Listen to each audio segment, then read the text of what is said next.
우리 한반도 지도를 놓고 저마다 다른 모습으로 그린 그림들이 있습니다. 여러분들께서도 한 번쯤 본 적 있으실 거예요. 지금 여러분 보시듯이 어떤 그림은요, 한반도 모양을 나약한 토끼로 이렇게 그리고 있습니다. 또 보시듯이 어떤 그림은 앞으로 발을 쫙 뻗으면서 포효하는 아주 그냥 용맹한 호랑이로 그리는 그림도 있습니다. 어떤 그림은 온 강산을 무궁화로 덮어놓은 그러한 한반도의 모습, 심지어 어떤 그림은 춤추는 기생의 모습으로 그렇게 형상화한 그림도 있습니다. 그런데요, 목사님이 한 분 계세요. 우대권 목사님이라고 하시는 분입니다. 이분이 목회자셔서 그런지 한반도를요, 무릎을 꿇고 기도를 하고 계시는 그 예수님의 모습, 그렇게 한반도를 형상화했습니다. 여러분 어떠세요? 은혜롭지 않습니까? 똑같은 한반도예요. 그러나 사람마다 해석이 다릅니다. 그리고 또한 표현이 다른 것입니다. 왜 그럴까요? 자기 마음속에 꽉 차 있는 생각, 그것이 나오는 것이죠.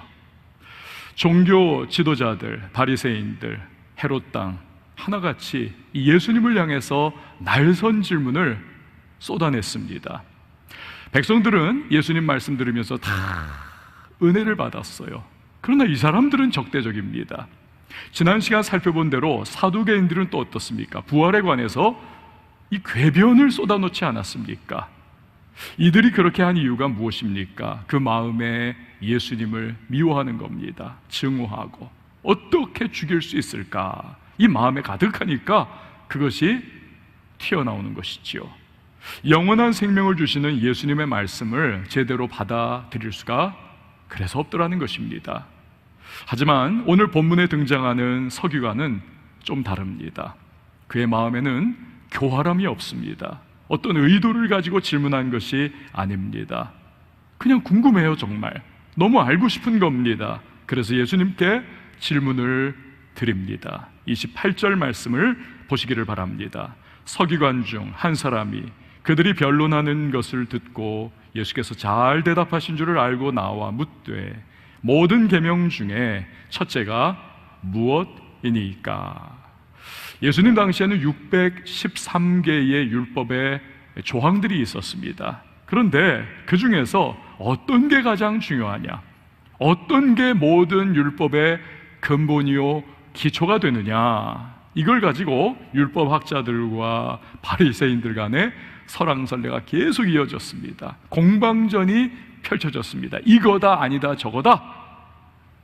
그런데 이 서기관이 보니까 예수님께서 지금까지 계속해서 원수들이 공격을 하고 예수님을 코너로 몰아넣기 위해서 그렇게도 교활한 질문을 던졌는데 놀랍죠?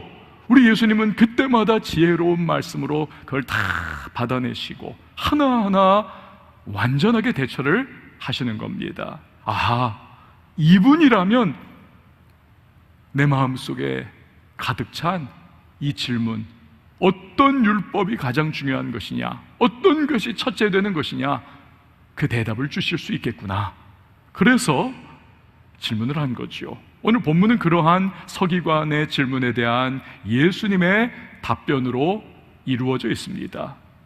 여기서 할 수 있는 것이 무엇입니까? 우리가 진심으로 하나님의 뜻을 알기 원하고 사모하는 심령으로 말씀을 대하면 주님은 반드시 그 뜻을 우리에게 알려주시는 것입니다. 인생 앞길이 보이지 않습니다. 모든 앞날도 현재도 또 계획도 다 답답합니다. 그때 기도하면서 주여 주님의 뜻을 나에게 알려주시옵소서. 여러분 구하시기를 바랍니다. 그럼 하나님께서 분명해요. 때로는 말씀을 읽을 때에, 설교를 들을 때에, 어떤 환경을 통해서, 때로는 신실한 믿음의 사람들을 통해서 그 조언이지요, 각양의 방법을 통하여 예수님께서 우리에게 가장 지혜롭고 적절한 조언의 말씀을 우리에게 주실 것입니다. 자, 그러면 오늘 본문에 나오는 서기관의 질문, 이 예수님의 대답은 무엇입니까? 간단하게 정리를 하면 우리 예수님 대답, 하나님 사랑, 이웃 사랑, 이겁니다. 여러분, 오늘 각 가정에서도 저를 한번 따라해 주시기 바랍니다. 하나님 사랑, 이웃 사랑. 한 번 더요. 하나님 사랑, 이웃 사랑. 그렇습니다. 예수님은 최고의 계명은 무엇인가? 하나님 사랑, 이웃 사랑이다. 자, 그러면 하나님 사랑부터 우리 한번 살펴보십시다. 29절과 30절 말씀을 보시기를 바랍니다. 예수께서 대답하시되 첫째는 이것이니 이스라엘아 들으라. 주 곧 우리 하나님은 유일한 주시라. 내 마음을 다하고 목숨을 다하고 뜻을 다하고 힘을 다하여 주 너의 하나님을 사랑하라 하신 것이요. 이 유명한 신명기 6장 4절의 말씀을 인용하신 겁니다. 쉐마 이스라엘, 이스라엘아 들으라, 그 말씀이에요. 여기서 핵심은 무엇입니까? 하나님만이 유일한 주님이시다. 유일한 하나님. 얼마 전에 방송가를 떠들썩하게 한 여자 방송인이 있습니다. 이분 과거에 아나운서로 일하다가 국회의원과 결혼을 했습니다. 만난 것도 두 사람이 교회에서 만났어요. 교회에서 그냥 속전속결로 결혼이 3개월 만에 이루어졌습니다. 결혼 이후에도 참 아름다운 그러한 모습이었어요. 결혼식 축의금으로 들어온 1억 원, 그걸 전액을 아프리카 어린아이들을 위해서 기부를 했습니다. 쉽지 않은 거 아닙니까? 전액 기부를 했어요. 그런데 불행하게도 3년 만에 이혼을 했습니다. 근데 얼마 전에 무당 6명이 만신 뭐뭐라고 하는 그러한 유튜브 프로그램이 있습니다. 무당들이 나와가지고 인생 상담해주고 이렇게 해주는 그런 거예요. 근데 이분이 거기 나오더라고요. 교회 다니던 분이, 하나님 믿는다고 하던 분이 거기 나와가지고 무당들 6명한테 둘러싸여가지고 자기 얘기하고 그 무당들이 주는 인생 상담 들으면서 심지어는 막 눈물을 쏟습니다. 눈물을. 저 이걸 보면서 굉장히 굉장히 답답했었습니다. 무당들한테 가가지고 그 무당들의 주는 인생 상담을 듣고, 귀신 아닙니까 사실 그것이. 그럼 지금까지 이분이 믿던 하나님은 뭐고, 교회 다니던 그 신앙생활은 무엇이었고, 과연 이분이 정말 구원받은 진정한 크리스천인가? 의구심이 드는 거지요. 너무 안타까웠습니다. 자, 아내와 이 이야기를 하면서 정말 우리 기도 많이 해야 되겠구나. 우리 교회 안에도 교회는 뻔질나게 왔다 갔다 합니다. 다른 사람들하고 함께 앉아서 예배 시간에 찬송 부르고 기도하는 것 같이 기도하고 또 설교도 듣고 다 하지만 하나님 앞에 나중에 훗날 심판대 앞에 설 때에 구원받지 못하여서 지옥 백성으로 떨어지는 사람이 있다면 이거 어떻게 할 것인가? 우리 정말 기도 더 많이 해야 되겠다. 여러분, 예수님은 분명하게 말씀하셨죠. 하나님 아버지께서 상천하지의 유일한 주님이시다. 이걸 분명히 강조하셨습니다. 그렇기 때문에 오늘 본문에 보면요, 마음과 목숨과 힘과 뜻을 다하여서, 이것은 유태인들의 중언법적인 그러한 문법 구조입니다. 사실은 동일한 내용이지만 그 단어들을 여러 가지를 활용함을 통해서 굉장한 강조를 하는 겁니다.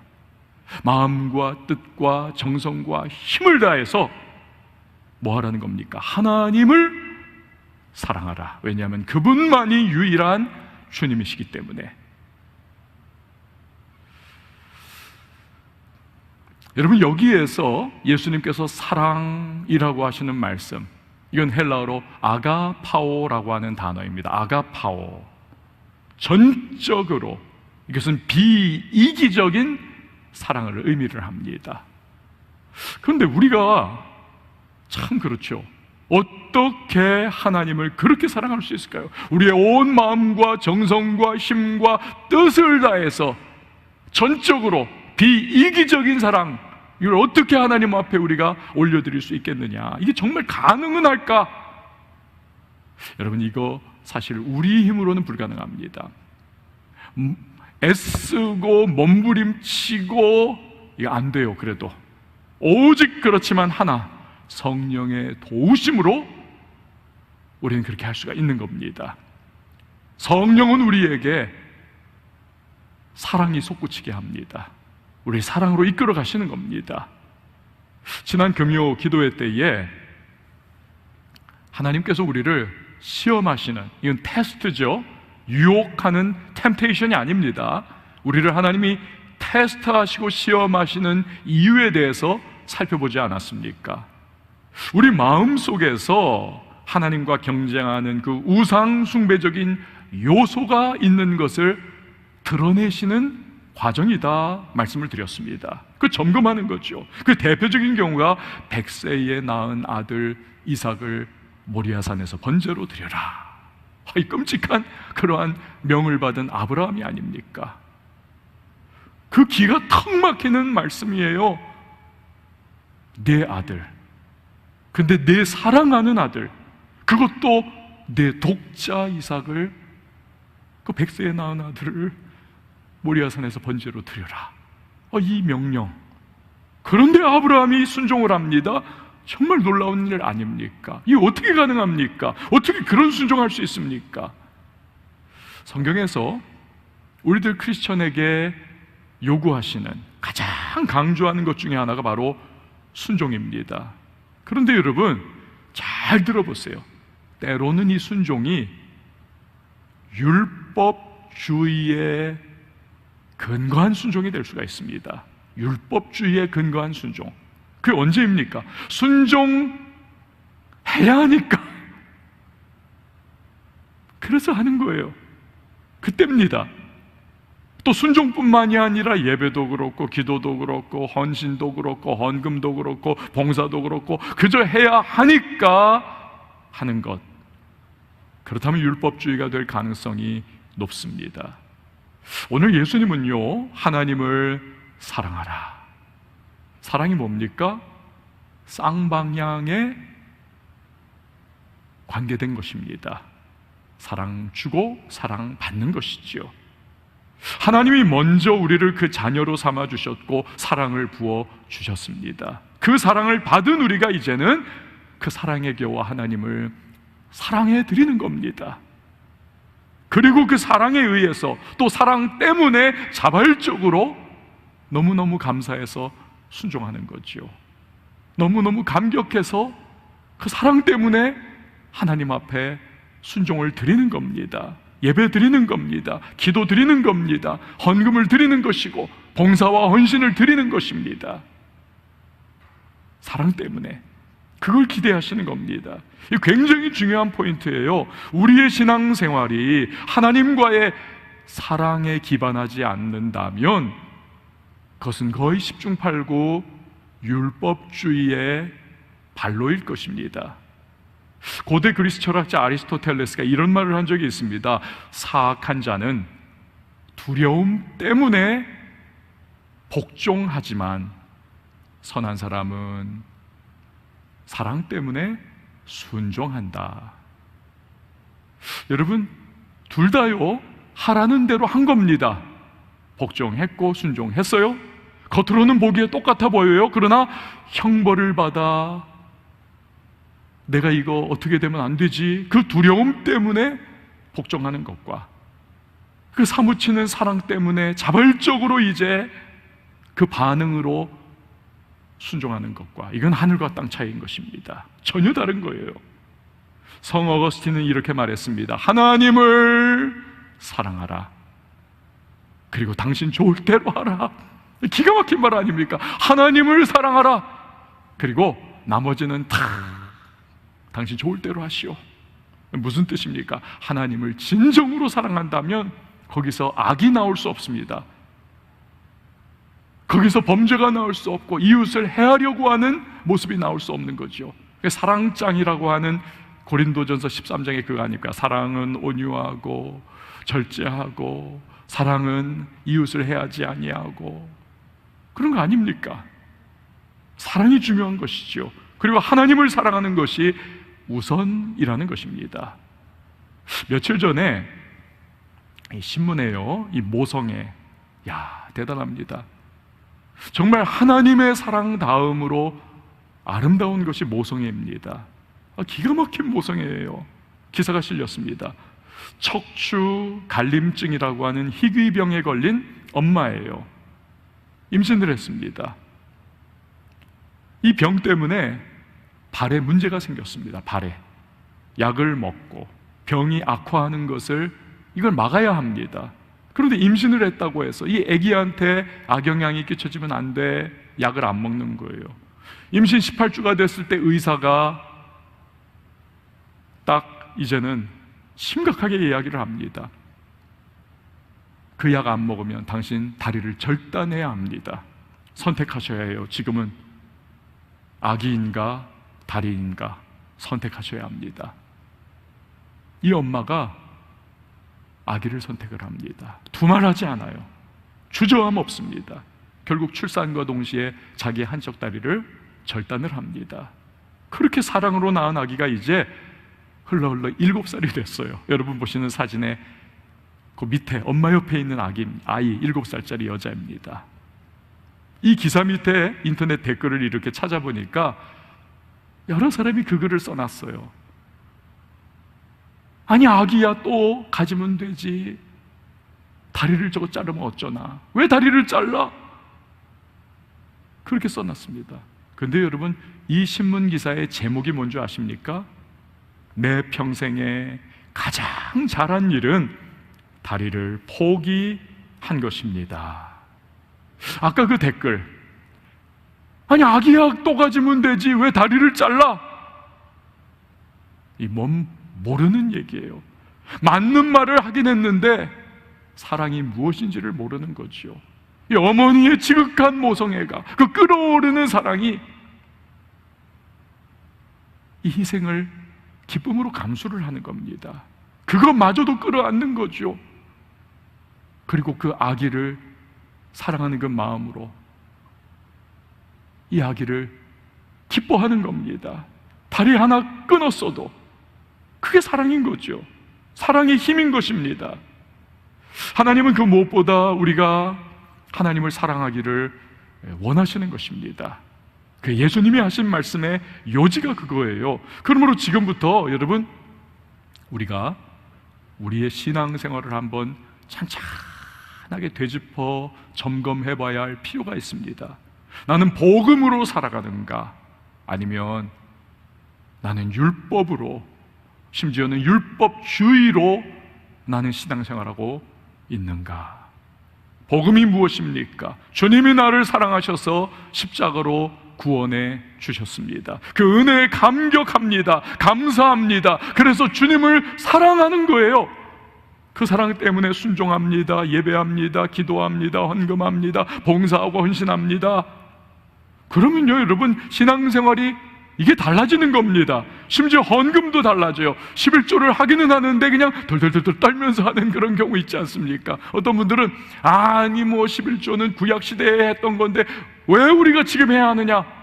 하기 싫으니까 억지 소리를 하는 거예요. 성경도 잘 모르면서.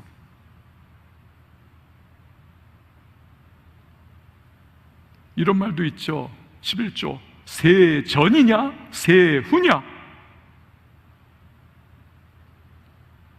부질없는 토론. 사랑하면 쓸데없는 소리들이 사라지는 겁니다. 왜요? 사랑은 더 주고 싶은 겁니다. 더 주지 못해 안 달라는 것이 사랑인 것이죠. 아깝지 않은 겁니다. 어떤 목사님의 설교 중에 나온 이야기입니다. 이 서울 모 교회의 집사님 부부예요. 11조를 하다가 이분들이 시험에 들었습니다. 어느 날 공연히 부인께서 계산기를 두드려 보더래요. 뭐해요? 그랬더니 지금까지 한 11조 계산 좀 한번 해봐요. 아니 하나님께 드렸으면 그걸로 끝이지 뭘 계산을 해. 그랬더니 그래도 한번 해보는 거예요. 궁금하잖아요. 집 한 채 값 드렸네? 그 계산기를 본 남편도 깜짝 놀랍니다. 진짜 집 한 채 값이네. 우리 하지 말까? 근데 또 집사님 부부 또 신앙이 있으니까 안 할 수 없어요. 하지만 그때부터 신기한 일이 생겼습니다. 11조 헌금 바구니에 11조를 넣을 때 손이 덜덜덜 떨리는 거예요. 부들부들. 근데 얼마 뒤에 그 교회에 친한 집사님이 계시는데 이분이 기도를 많이 하는 분이십니다. 찾아오셨대요. 집에 말씀하시기를, 내가 오늘 새벽에 새벽 기도를 하고 있는데 이 환상이 이렇게 보여요. 집이 하나가 보였어요. 근데 보니까 저거 아무개 집사님 집이네. 근데 그 집에서 이렇게 흰 봉투 하나가 이렇게 공중으로 올라가더라는 거예요. 보니까 11조. 근데 이상한 것은 이게 하늘을 향해 11조 봉투가 쭉 그 집에서 올라가더니 중간에 멈춰가지고는 부르르 떨리더래요. 근데 밑으로 툭 떨어지더라는 겁니다. 그 환상을 봤다는 거예요. 그래서 찾아왔다는 겁니다. 그 집이 이 집인데. 그러더니 이 집사님이 말하기를, 집사님, 하나님이 집사님 댁의 11조를 기뻐 안 받으시는 것 같아요. 이 이야기에 이 집사님 부부의 마음이 와르르 무너져 내렸습니다. 회개를 시작하는 거예요. 하나님, 영원한 지옥 백성들 우리를 구원해 주셔서 생명을 주셨는데 10분의 9를 드려도 부족한데 죄송합니다. 용서해 주세요. 여기서 도전에 깨져버리고 이분들이 신앙생활의 패턴이 달라졌습니다. 이제는 그 사랑과 구원의 감격 때문에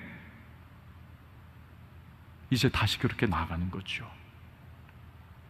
여러분, 하나님을 사랑하는 것이 모든 신앙생활의 기초요 근본입니다. 하나님을 사랑하는 것이 모든 것을 새롭게 하는 것입니다. 모든 것을 새롭게. 구태에서 새로움으로, 의무에서 자발로, 율법에서 복음으로. 자, 오늘 본문으로 여러분 한번 또 돌아가 보십시오. 서기관이 예수님께 질문했잖아요. 율법 중에서 613개 조항 중에서 첫째가 무엇입니까? 근데 예수님은요, 첫째뿐만이 아니라 둘째까지도 말씀을 해주셨습니다. 31절 말씀 보세요. 둘째는 이것이니 내 이웃을 내 자신과 같이 사랑을 하신 것이라. 이보다 더 큰 계명이 없느니라. 자, 예수님께서 왜 굳이 둘째 것까지 말씀을 하셨을까요? 그것은 하나님 사랑하는 것은 이웃 사랑하는 것과 불가분의 관계라는 것입니다. 다시 말해, 하나님을 사랑하면 그 사랑이 이웃을 사랑하는 데까지 강물처럼 흘러 이어지게 되어 있다는 것입니다. 작년에 2월에 우리 선교사님이 사역하는 인도에 갔었습니다. 짬을 내가지고 그 힌두교도들의 그 성지죠, 영혼의 젖줄이라고 하는 겐지스강을 방문을 했습니다. 겐지스강을. 야, 이 말 참 죄송하지만 똥물이더라고요. 정말 우리 한강물이 너무너무 깨끗해요. 그거에 비하면. 한강물은 진짜 그 겐지스강물에 비하면 퍼가지고 마셔도 될 것 같아요. 근데 내 영혼의 죄를 씻는다 해가지고 그 힌두교도들이 그 더러운 똥물에 들어가지고 거기서 목욕을 합니다. 근데 저쪽에서는 또 시체가 둥둥둥둥둥 떠가고, 그 죽은 사람의 시체를 거기에 강물에 떠보내면 윤회가 윤회, 이게 이제 새롭게 훨씬 좋은 것으로 된다는 거죠. 죄를 씻김 받기 때문에. 또 그 강가에는 힌두교 승려들이 평생 씻지 않아 보이는 모습으로 이 돌을 닦고 있습니다. 돌을 닦고 있어요. 그 광경들이 너무너무 비참해 보여가지고 한탄이 나왔습니다. 야, 이 예수 몰라가지고 저거 뭐냐?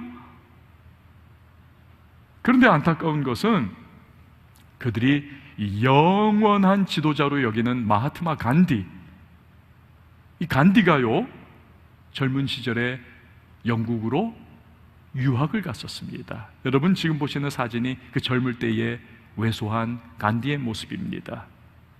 온갖 차별을 견디면서 공부를 했습니다. 그러다가 성경에서 이 예수님의 산상수훈 부분을 읽은 겁니다. 이렇게 훌륭한 분이 계시구나, 이렇게 대단한 분이 계시구나, 내가 이분을 더 알아야 되겠다. 영국인 교회를 갔습니다. 그러나 그 영국인 신자들이 이 왜소하고 식민지 출신에 까무잡잡하고 아무것도 없어 정말 보잘것없고 초라한 이 간디를 문전박대라고 쫓아내버린 겁니다. 여긴 백인들만의 교회 이러면서 쫓겨나면서 그가 한 말이 유명합니다. 나는 그리스도는 존경하지만 그리스도인은 경멸한다. 당시에 그 교회에 있던 영국인들이 자기들이 받은 하나님의 사랑을 그 왜소하고 볼품없어 보이는 인도인 유학생 청년에게 쏟아부어 주었더라면, 흘려보내 줄 수 있었더라면 얼마나 놀라운 일이 일어났을까요? 수많은 인도 사람들이 예수님께 돌아오는 문이 열리지 않았을까요? 너무너무 이거 안타까운 일 아닙니까? 그 사랑 좀 부어줬었으면. 예수님이 말씀하신 이웃사랑은 레위기 19장 18절 말씀을 인용하신 겁니다. 그리고 또 십계명을 보면 크게 두 파트로 나눠져 있지 않습니까? 첫 부분은 하나님과의 관계인 대신관계, 나머지 부분은 사람과의 관계인 대인관계. 그런데 이 사랑하는 부분, 이 부분이 이 대신관계도 그렇고 대인관계에서도 이게 핵심 부분인 거죠. 핵심.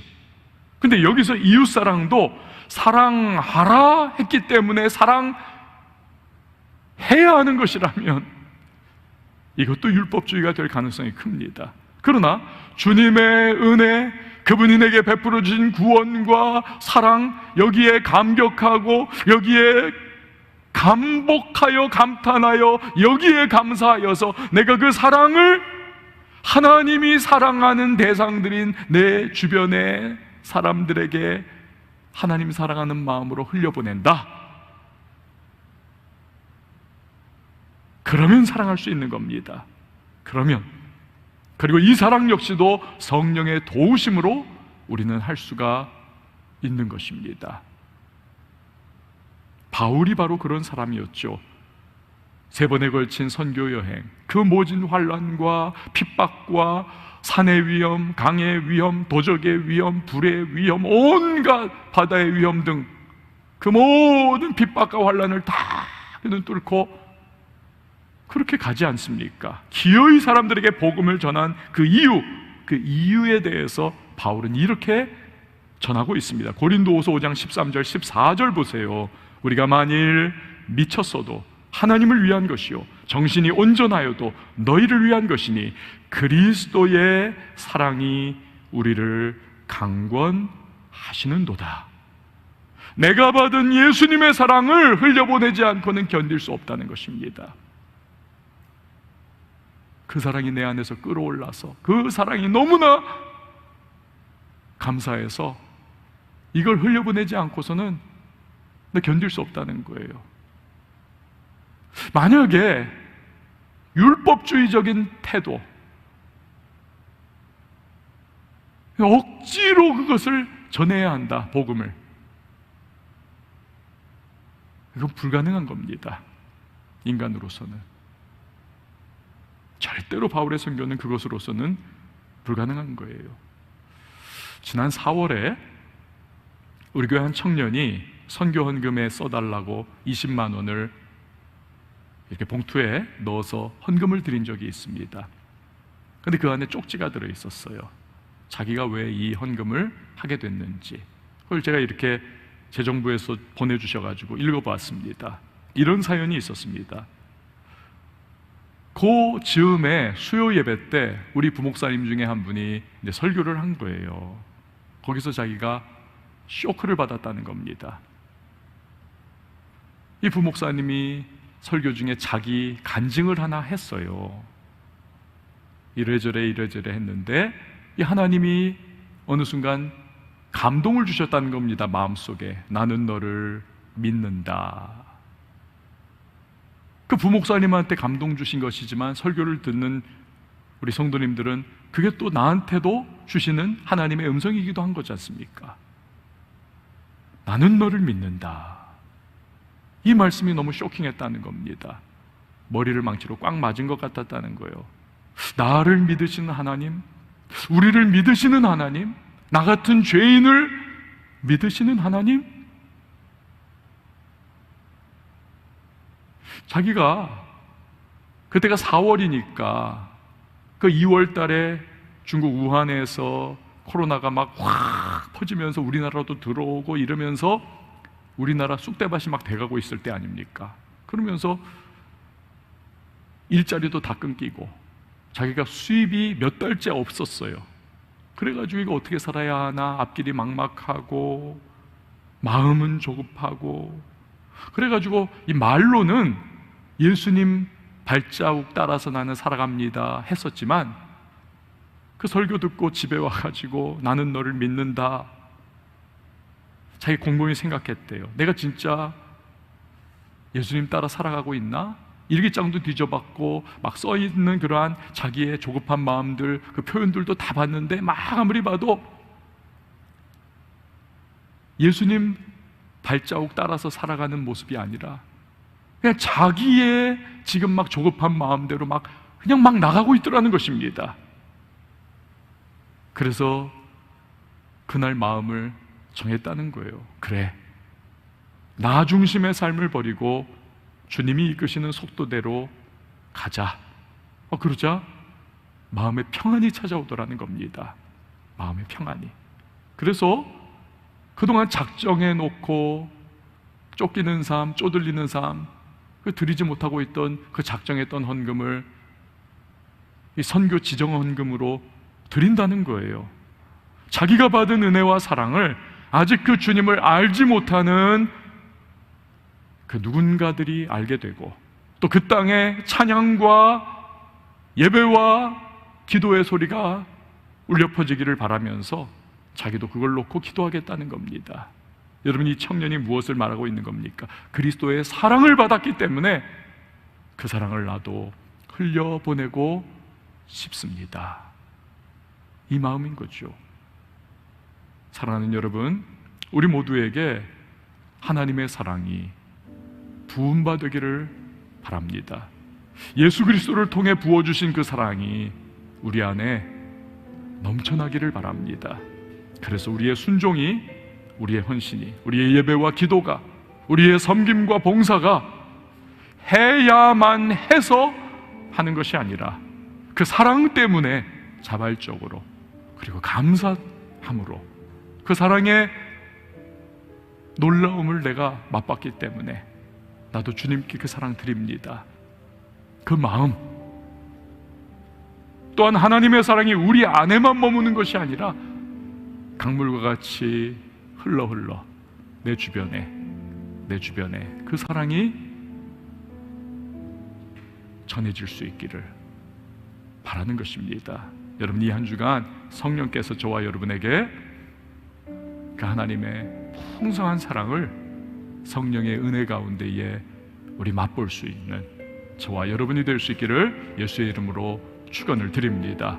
우리 시간에 함께 찬양하실 텐데요, 우리들 하나님의 그늘 아래 다 우리 모든 거 내려놓고 내가 정말로 지금 복음으로 신앙생활 하느냐, 아니면 율법으로 신앙생활하고 있는가, 하나님의 사랑 때문에 신앙생활하는가, 헌신과 봉사하는가, 예배하는가, 기도하는가, 아니면 내가 해야 하기 때문에 하는 것인가, 우리 자신을 한번 생각해 보면서 이 찬양 부르시면서 주님, 내 영혼에 주의 은혜를 베풀어 주시고 그 사랑으로 다시 한번 시작하게 하시고 날 새롭게 해주세요. 우리 믿음으로 고백하며 기도할 수 있는 저와 여러분이 될 수 있기를 원합니다. 함께 찬양하겠습니다.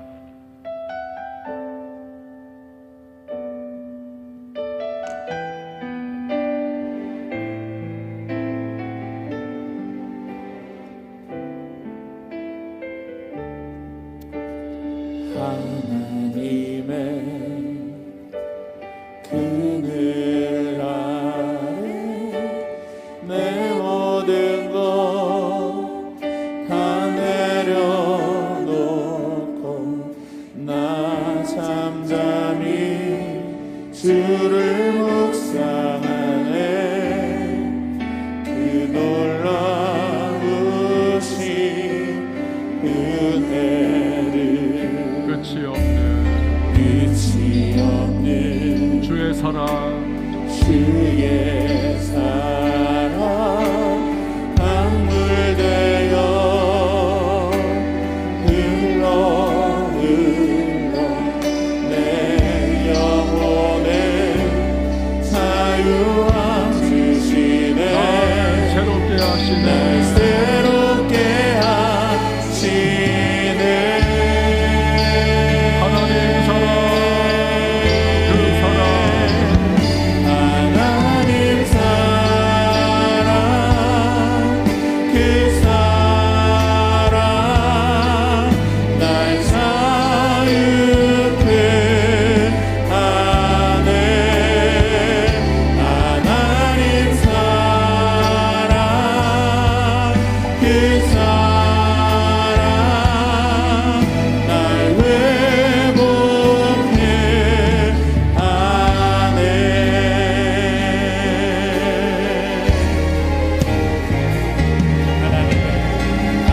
하나님의 그늘 아래 내 모든 것 다 내려놓고 나 잠잠히 주를 묵상하네. 그 놀라우신 은혜를 끝이 없는 끝이 없는 주의 사랑, 주의 사랑 강물 되어 흘러 내 영혼에 자유함 주시네. 날 새롭게 하시네. 여러분 각자 중에서도 오른손을 내드리고 찬양하십시다. 하나님 사랑, 하나님 사랑 그 사랑 날 자유케 하네. 하나님 사랑, 하나님 사랑 그 사랑 날 하나님 사랑, 그 사랑, 회복하네. 하나님 사랑 그 사랑 날 자유케 하네. 하나님 사랑 그 사랑 날 한번더 찬양하십시다. 하나님 사랑, 그 사랑, 하나님 사랑 그 사랑 날 자유케 하네. 하나님 사랑 그 사랑 날 회복해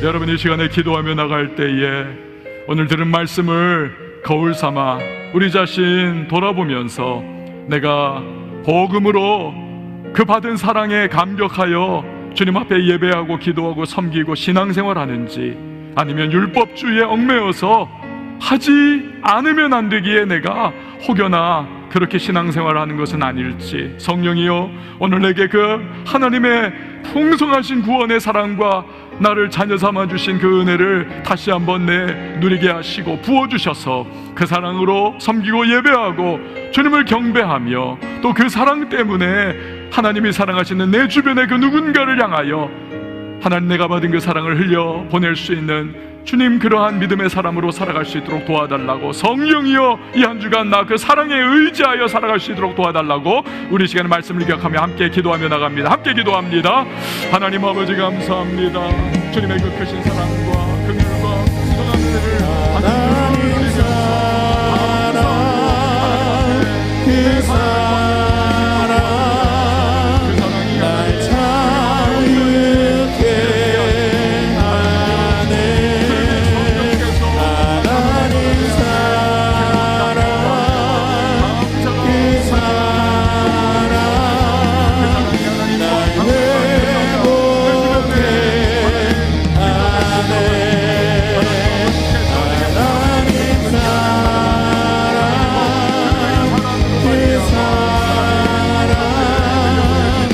날 자유케 하네. 하나님 사랑 그 사랑 날 회복해 하네. 하나님이 내게 베푸신 그 놀라운 사랑으로 말미암아 하나님을 사랑하고 이웃을 사랑하는 주님의 사람 되게 하여 주시기를, 성령이여 이 한 주간 동안 나에게 기름 부어 주시고 은혜로 그 사랑 깨닫게 하여 주옵소서. 예수님의 이름으로 기도합니다. 아멘.